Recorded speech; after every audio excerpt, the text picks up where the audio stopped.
Hello, আসসালামু আলাইকুম বন্ধুরা। তোমরা সবাই কেমন আছো? আশা করি সবাই অনেক অনেক ভালো আছো। আমিও আলহামদুলিল্লাহ ভালো আছি। আমি আজকে তোমাদেরকে দেখাতে যাচ্ছি টক মিষ্টি ঝাল বড়ুর আচার রেসিপি।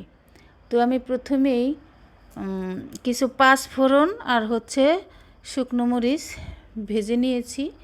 ভেজে ওটাকে ব্লেন্ডারে গুঁড়ো করে নিয়েছি। আর এদিকে কড়াইয়ে আমি শুকনো বড়ইগুলো পানি দিয়ে সিদ্ধ করে নিচ্ছি। দেখুন,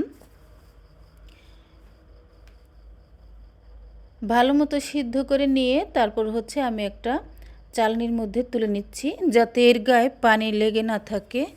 পানিটা ঝরে যাওয়ার পরে তারপর আমি আচারটা বানাবো। একজন প্রতারক প্রথমে আপনাকে ছলনা করে প্রেমে ফেলবে, এরপর মিথ্যে আশ্বাস দিয়ে বিয়ে করবে, তারপর আপনাকে মানসিক যন্ত্রণা দিয়ে শেষ করে দেবে। তো দেখুন, আমি সবগুলো বড়ই চালনিতে তুলে নিয়ে পানি শুকিয়ে নিয়ে তারপর কড়াইয়ে সরিষার তেল গরম করে দিয়ে তারপরে বড়ইগুলো দিয়ে দিয়েছি। এখানে দিয়ে দিয়েছি একটু অল্প পরিমাণে নুন দিয়ে আমি সুন্দর করে এটাকে একটু নেড়েচেড়ে মিশিয়ে নেব। এটাকে অনবরত নাড়তে থাকতে হবে, যাতে নিচে পোড়া লেগে না যায়। পোড়া লেগে গেলে কিন্তু আচারের টেস্টটা ভালো আসবে না। আর এই টক মিষ্টি ঝালের বড়ির আচারটা কিন্তু ভারী মজা লাগে। আর বিশেষ করে আমার ছেলে আচার খুব পছন্দ করে, মিষ্টি আচার, আর এই যে এরকম টক মিষ্টি ঝালের আচার। তো দেখুন, আমি খুন্তিটা সরিয়ে নিয়ে আমি চামচ দিয়ে এভাবে একটু থেতলো করে ভেঙে ভেঙে দিচ্ছি, যাতে একটু নরম নরম হয়। আর আস্তে আস্তে বড়ই থাকলে কিন্তু আপনার ভিতরে ঝাল নুন ঠিক মতো যায় না, মিষ্টি যায় না, টক লাগে, সেজন্য।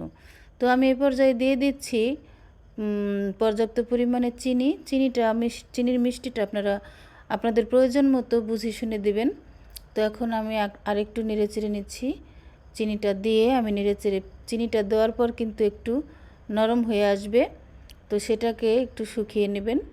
খুব একটা বেশি শুকাতে হবে না, খুব একটা বেশি শুকালে আবার রোদে দিলে একেবারে বেশি শুকনো শুকনো হয়ে যায়। তো একটু নরম নরম অবস্থায় যদি রোদে দিতে চান, আর আমি তো অল্প করে বানিয়েছি, খেয়ে শেষ করে ফেলবো বলে, সেই জন্য।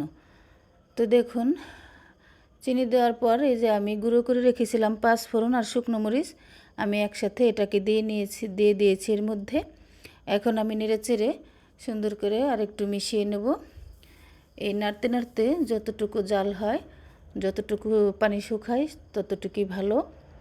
তো দেখুন, আর মিষ্টিটা আপনারা, আবারও বলছি, বুঝে শুনে আপনাদের প্রয়োজন মতো দিয়ে নেবেন। এই মিষ্টি বুড়োর আচারটা, টক মিষ্টি ঝালের বুড়োর আচারটা কিন্তু খেতে ভারী মজা হয়।